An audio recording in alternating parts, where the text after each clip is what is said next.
I'm going to show you how to add sashing and binding to a set of panels so that you can turn it into a table runner, a bed throw, placemat, whatever you like. And for that I've got my panels stitched out, I've got some batting, a rotary cutter, a ruler, some strips of fabric. You can use either offcuts, you can use you can cut them, you know, specifically for, or you can even use jelly rolls if you wanted to.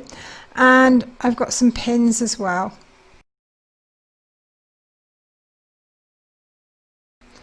The first thing you want to do is to cut a strip of fabric just slightly wider than your panels, and then you're going to place it face down up against the raw edge. Now I've trimmed up around here and I've left I think it's about 1 centimetre all the way round, so that I've got a good seam allowance here. So place your fabric over and then you're going to pin it from the back, and I'm only putting a couple of pins just to hold it for the minute. Turn that over.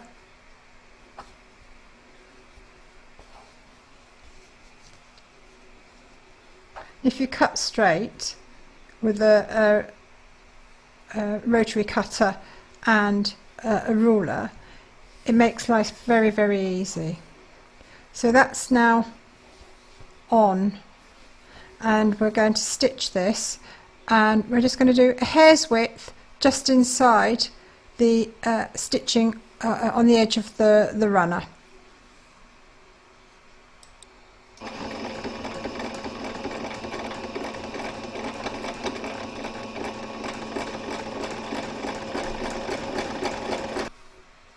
We're going to do exactly the same again with the other side, and if you wanted to, you could prepare both of these at once.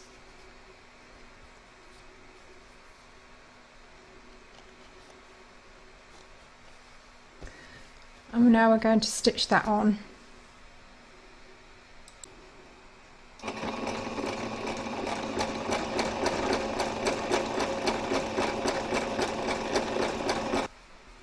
Once you've stitched them on, you're going to fold these out and press each one of them, which I've already done. Then you're going to measure to make sure that they are the same width from the stitch line here to the edge. If it's not, then you can trim it up. So once that's done,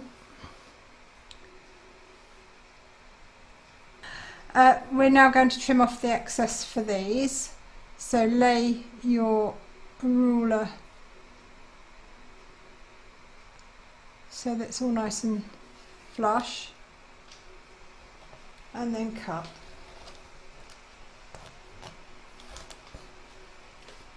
I'm going to do that on all 4 ends.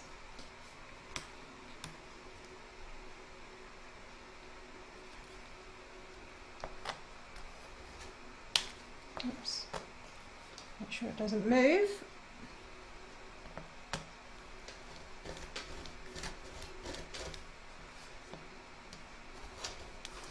So that's the first 2 sides of your sashing on. We're now going to do exactly the same with the top and bottom.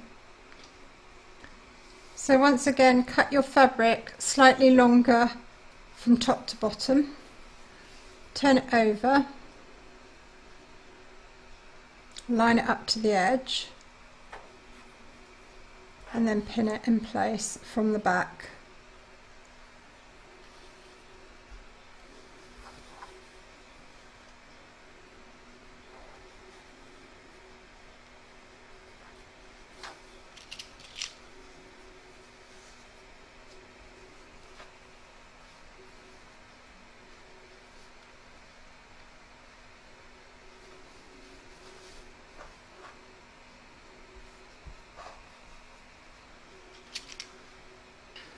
Once more, you're going to stitch these on by stitching just a hair's width inside the stitch line of the panel.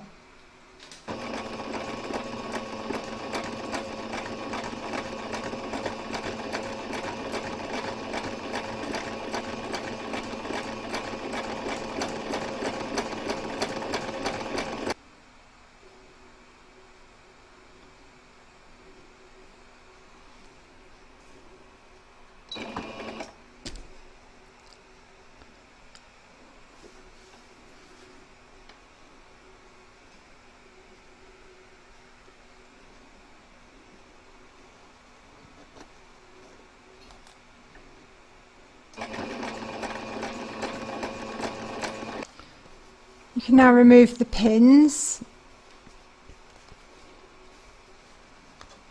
If you put your pins across rather than lengthways, if you take a little bit of care, you can stitch straight over them. It saves a lot of time. So we're now going to trim up the ends. First of all, press your sashing pieces outwards. Then you're going to check that they are all the same width. And I'm using 4 centimeters, so 1, 2, 3, and the edge 4.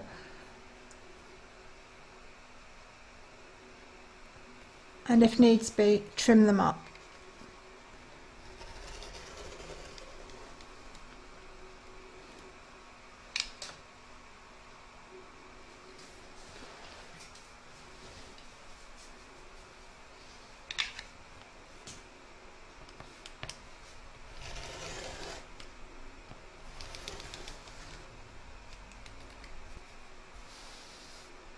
And now we're going to take this straight down.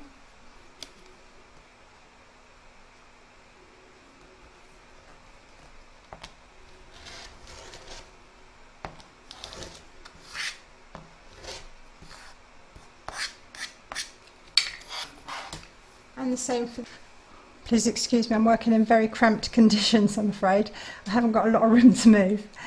Okay, we're now going to add another round of sashing in a different colour. And you can add as many or as few as you want. It's entirely up to you. If you wanted to stop there, you could stop there. I'm going to trim off some more strips.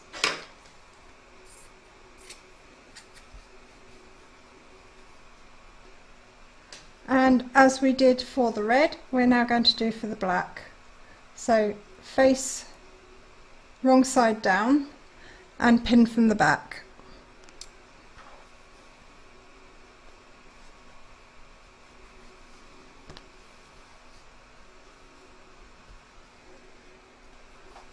This time when you go to stitch it, you're just going to line your foot up with the edge of your fabric. So it's important to keep everything nice and square, because otherwise it's going to be deformed. Each round you put on extra, it will deform more and more, so make sure everything is kept nice and square.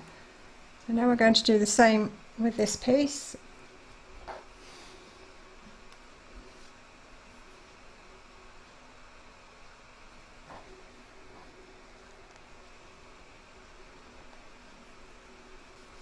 And we can now stitch them in place.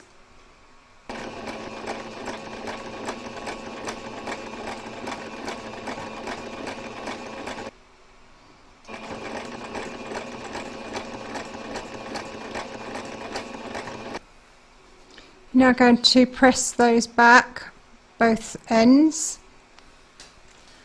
So we've now trimmed up the ends. I have trimmed up the length of the fabric.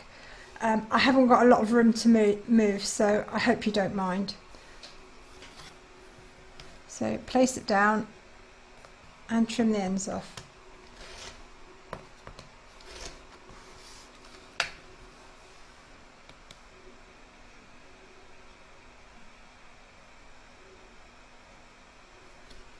So we're now going to add the fabric strips as we did before. So right side down facing your runner and pin from the back. To be quite truthful, now that we're stitching to the edge of the fabric, you can actually stitch from the front if you wanted to. It doesn't make any difference really. So just to make life easy, I'm going to do this from the front.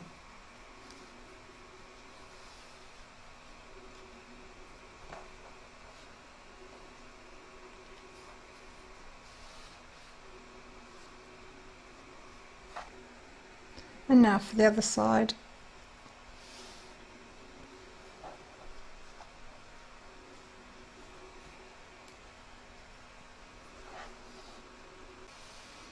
And you're now going to stitch them following the edge of your fabric.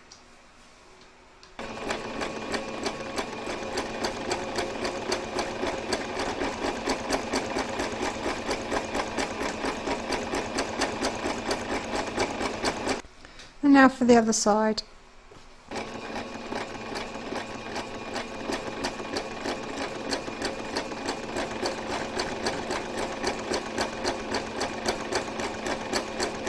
You're now going to remove your pins, and then you're going to press it open as you did previously. I've trimmed the long edges again and the far end. There's just this end to go.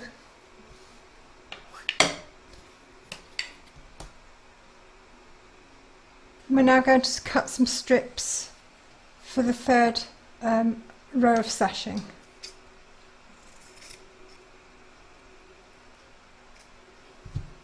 And exactly as before, we're going to pin it.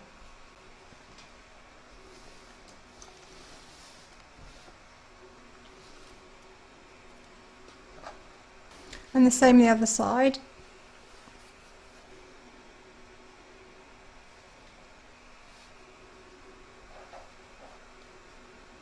And we're now going to stitch that on.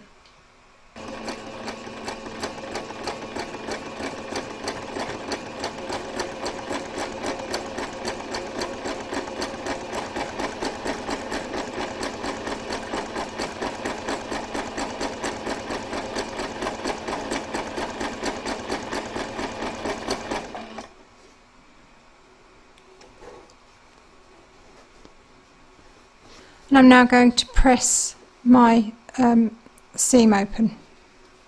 Okay, so I've pressed my edges, I've trimmed them up most of the way around, and I've just got this little end to do now.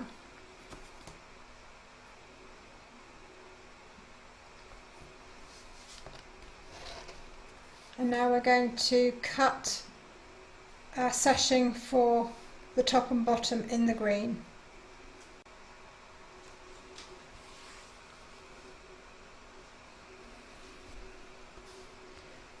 And we're going to do exactly the same all over again.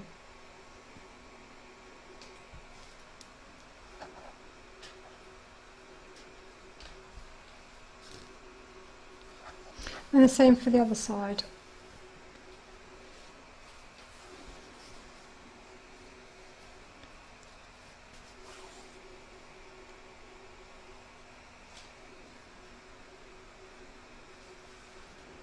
And we're now going to stitch them in place.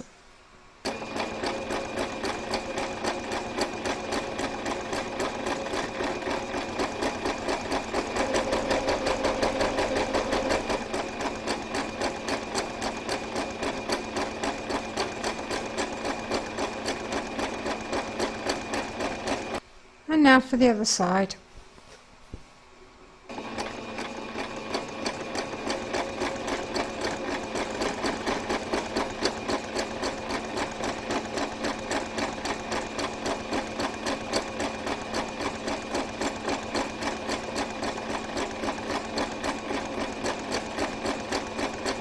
I'm now going to go and press those open and trim them up. Okay, so I pressed open the sashing, I trimmed up around the edge as I have done before, and you're now going to add your batting and your backing. Now I've cut these bigger than my overall panel, or runner should I say, because we're going to trim this up all together at the end. All I've done after having layered them is put some pins around the edge, and that's going to allow for making sure that there's no creases in the backing fabric. Next, I've put a red cotton with a black bobbin, because my backing fabric is black. I'm going to use a black bobbin so that it all stays black on the back, and we're going to stitch in the ditch, which, if you've never done this before, means that you're going to stitch where the two fabrics meet in the little ditch there. You can feel it with your finger, and we're going to do that for all three, but changing thread colour as and when necessary. So I'm going to do red around here. I can get away with doing red here, but here I've either got to choose green or black.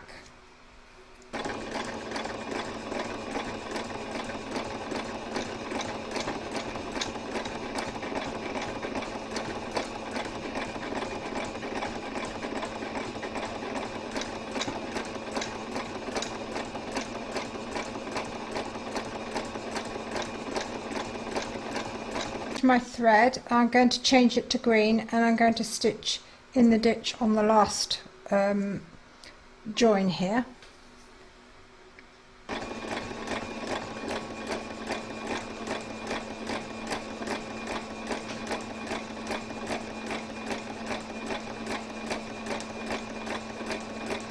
And we're now going to go stitch around the edge using the fabric as your guide up against your foot.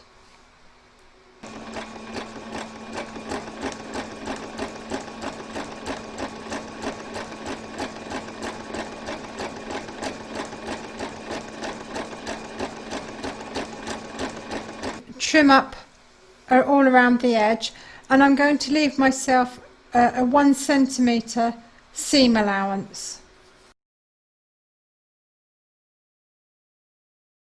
I'm going to show you how I go about making my bias binding. I've got my strips cut to 4 times the width of that I want for my binding, so I've got 4 centimetres here. And what I've done is I've pressed the centre, the 2 edges together, like so, and then I've pressed the edges in. Sometimes you need to join your strips to be able to make it long enough to go around your project. So what I do is I put the 2 fabrics right sides together at a right angle. So I've got this fabric here laying on top of this one, and then I just pin it.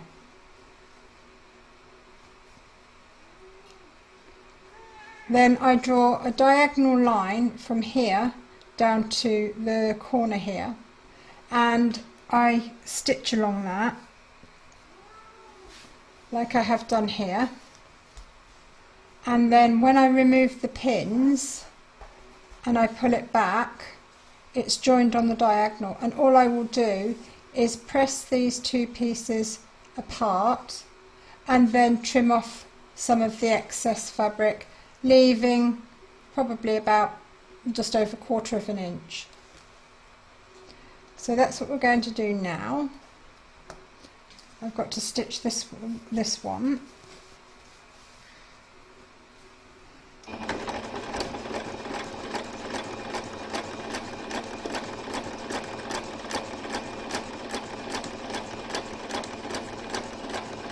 I find it easier to press it apart before I actually cut the excess off, so I'm going to go and do that now.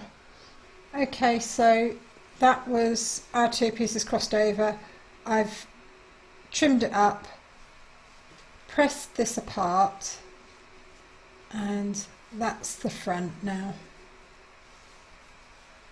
and that forms our binding. We're now going to join it to our runner. Now when you do this, let me just get this up the right way so that you can see. That's the top, that's the bottom. We're going to mark in the middle. Oops, I've got threads everywhere, sorry about that. So that's going to be the centre here. That's where we want to hopefully end up with our binding join at the bottom there. So what we're going to do is place the binding with the back side up, and you're going to cross the line and leave yourself plenty of overlap. And then you're going to take a pin, so there's the middle there where that pin is, and we're going to start somewhere down here. And that allows us then, when we come round, it gives us enough free space to be able to do the join on the diagonal, so it's just like we did when we joined the strips together. So we're going to start stitching here, and then we will manipulate the corners so that you get nice mitered corners. I'm just going to move that over a little bit so that it's actually against the edge. Okay, let's get on with it. Before you stitch, just check to make sure that this crease here on your binding is just slightly to the left of your stitch line, because you're going to be stitching along the crease and you want it to hide the stitch line here.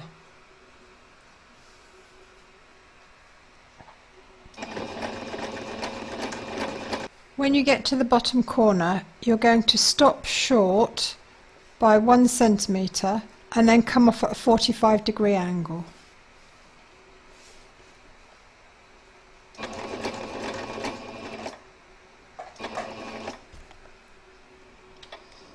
Just going to trim these tails up so they don't get in my way.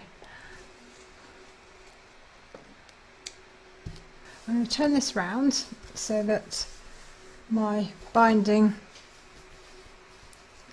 is facing upwards, and I'm going to pull this up so that it's at a 90-degree angle to where I've just stitched, and then I'm going to pull it back down so that this crease is level with the edge here. And you want to make sure that this crease here is just sitting just to the left of your stitch line. And then you want to pin it just to hold it while you get going.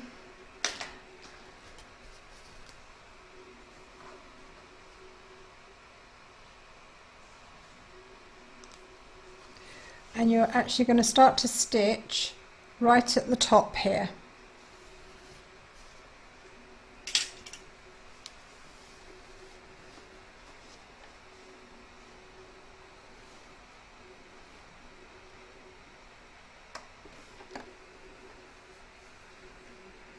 And once more, when you get to about a centimetre away,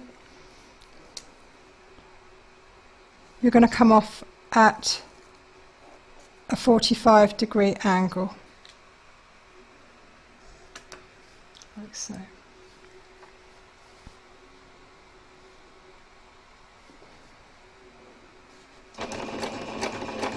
So it's come down here and off at a 45-degree angle.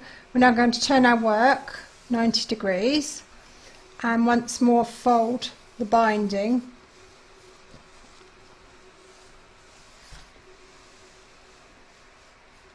back up, crease it like so, and then bring your binding back down so that the fold falls on the edge like that. There's the fold there. And then we're going to pop a pin in.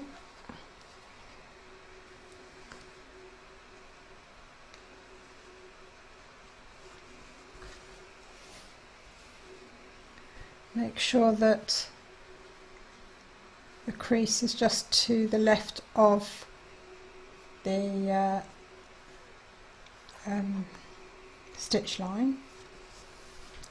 And once more, when you get down to the corner here, you're going to stop and come off at a 45-degree angle. So that's round about there. And then you'll come off down here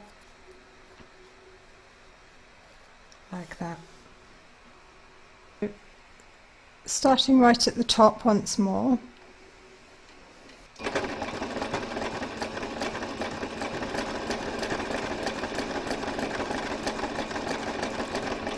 And now we come off at a 45-degree angle.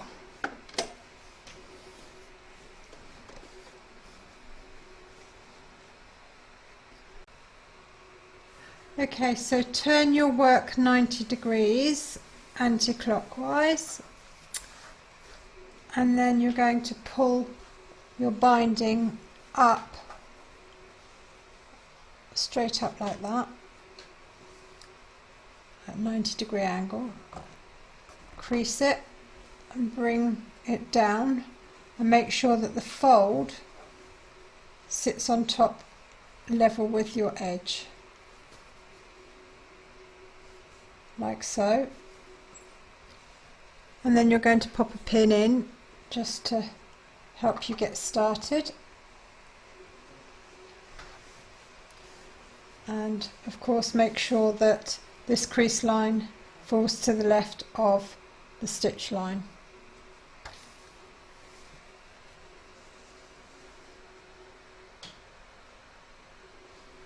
When you get down to the bottom here, you'll be coming off at a 45-degree angle once more.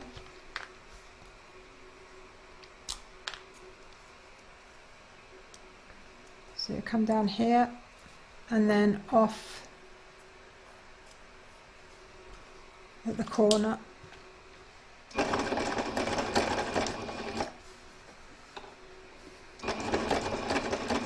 And off at 45-degree angle.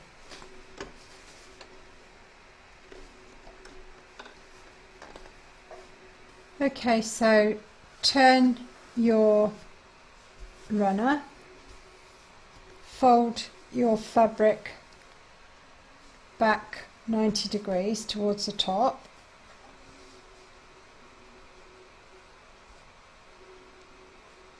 and crease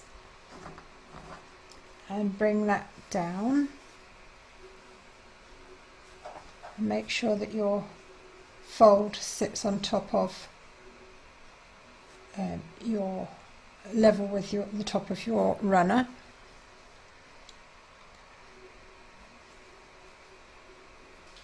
Now when you get down to about here, you're going to stop.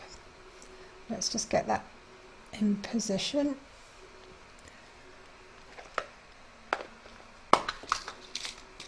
And I'm going to pin that just here.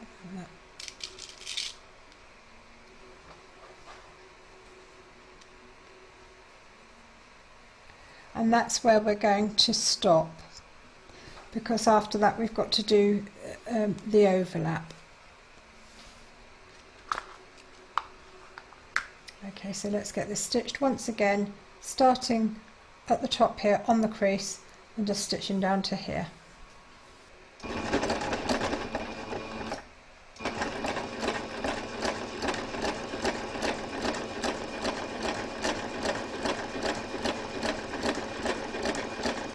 We're now going to join the two tails of our binding. Now here's the centre of my runner. I'll just pull that down a bit so you can see better. And I've got two pins and I've got a chalk pen. Now then, what we're going to do is bring this one over and then fold it back at a 45-degree angle.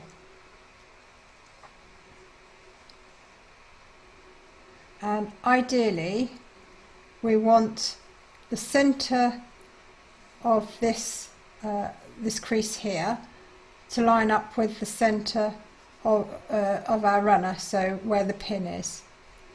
So I'm just going to crease this. So that one's gone downwards, so we're now going to bring this one across, and this one is going to go upwards. And what we're trying to achieve is to get both of these pieces of fabric on the edges lined up.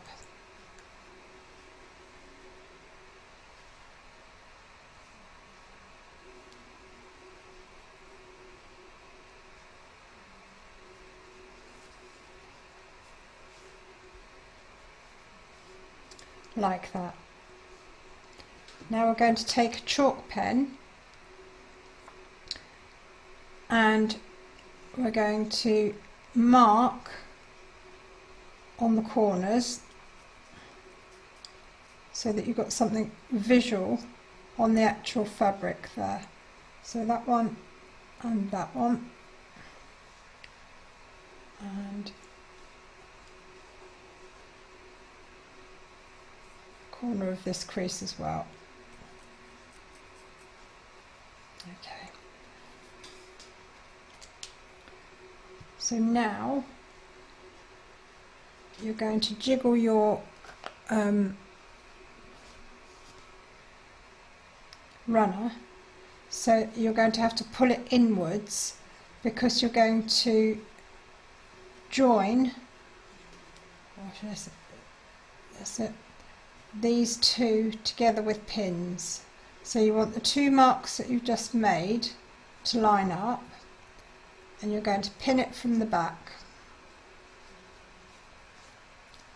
and then same again the other side of the crease, like so. Now it might look like it's too small at the moment, but it's not. Once that's stitched, and you're going to stitch it, let me mark this, along the crease line that you made. So you're going to sew all the way along there, okay, from corner to corner. Now when you've got it in your machine, you're going to have to bunch this up a little bit, and this is why you need to leave long tails to be able to do this, because if you stitched right up to here, you'd find it impossible to put it under your machine. So we're now going to stitch along this line.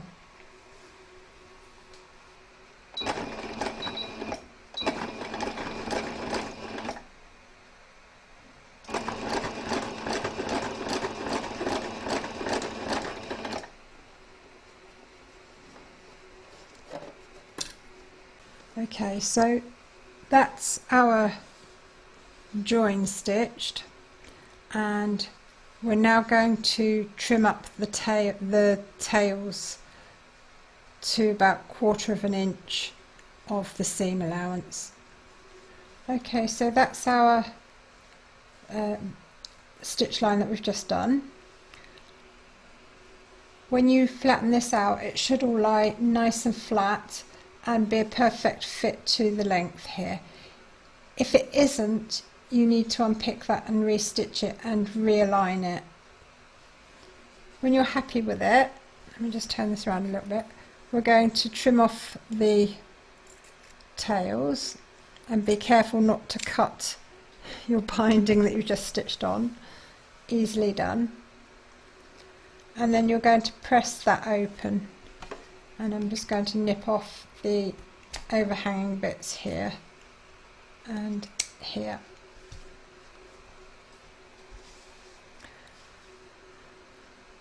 We can now carry on stitching along here. So I've pressed my edges, my seams apart, and we're now just going to finish off this stitch line.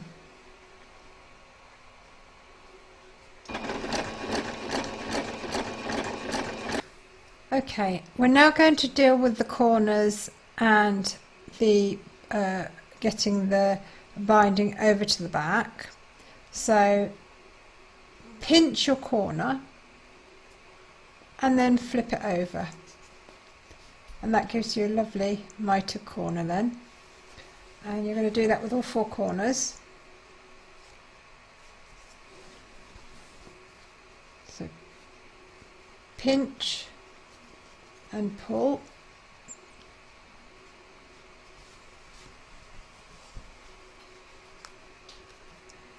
pinch and pull,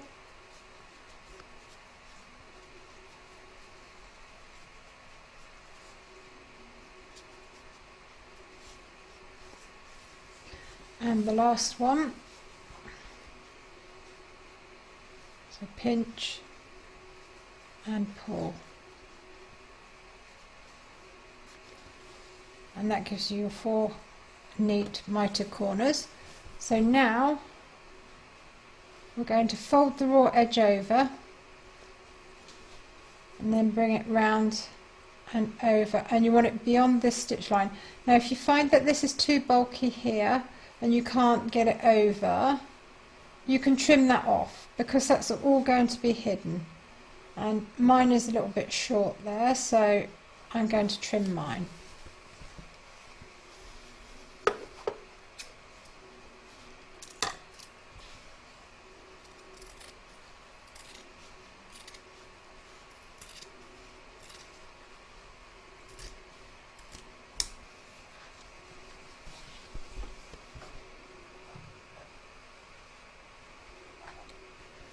And I'm just going to pop a pin in to hold that in place.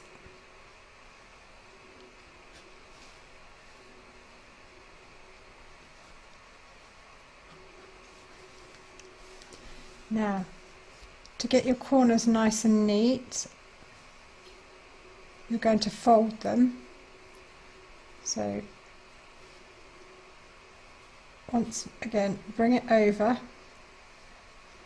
Let's tuck that in properly. Okay. So get your raw edge tucked down into the corner. Then just fold, and let me just turn that around so I can see what I'm doing. Fold and then fold, and your corner will go in nice and neatly. And then you've got your second miter corner on the back.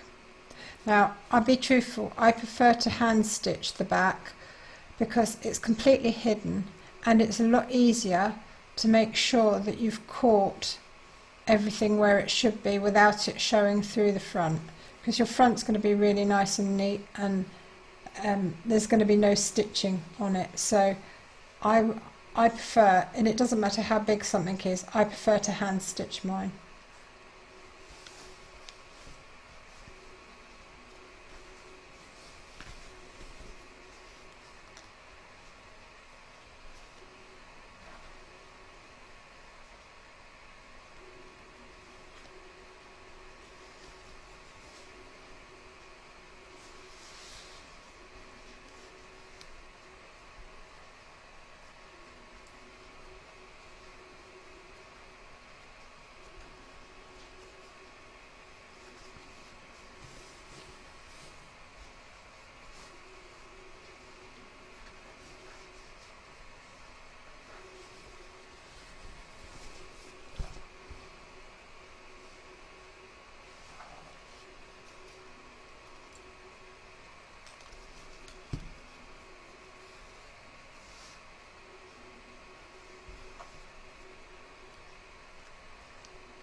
Okay, I got there in the end. I can't see properly because of the camera, so it looks harder than it really is.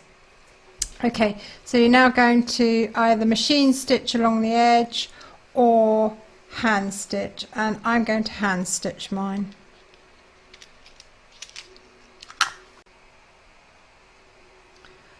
I've been hand stitching all the way around the edge, and I've just got this little bit to go now, and I'm just using a slip stitch, so literally just catching the fabrics, and that gives you a near invisible join.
I'm now going to go and press this,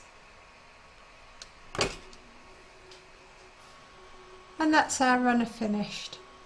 I hope you enjoyed this stitch along. If you did, please give me a thumbs up. Don't forget to subscribe to be notified of new videos as they're published.